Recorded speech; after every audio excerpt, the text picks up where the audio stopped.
Été 2019. Mes parents sont inquiets pour moi, je trouve pas de raison de vivre, j'ai pas d'amis.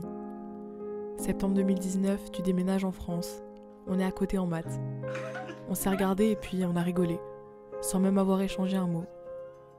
En une seconde, on s'était trouvés. Nos âmes vibraient si fort au contact l'une de l'autre qu'on ne pouvait se retenir de rire. Le rire du bonheur infini. C'est comme si toute ma vie je t'avais attendu. L'autre partie de moi. Nos cœurs battaient en symphonie parfaite. Pendant 2 ans, on n'avait pas d'amis, juste nous. On organisait des soirées à deux. On faisait de la musique. On créait des mots que nous seuls comprenaient.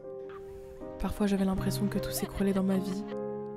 Dans ces moments-là, il savait pas comment me consoler, alors il s'asseyait à côté de moi et il lisait un texte qu'il avait écrit dans ses notes sur comment me consoler en 3 étapes. Et ça me faisait toujours rire. Yael, il m'a inspiré à vivre.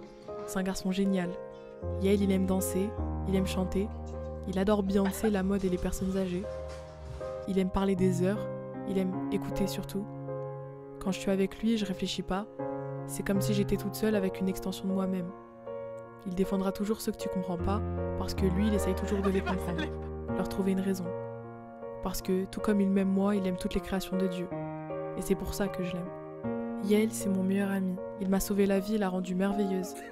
Il m'a appris à croire et à aimer les autres sans avoir peur, à faire confiance au risque de se faire trahir, à se dévouer corps et âme dans le but d'améliorer l'humanité. Le soleil rencontra la lune, cela créa une éclipse. Merci Yael.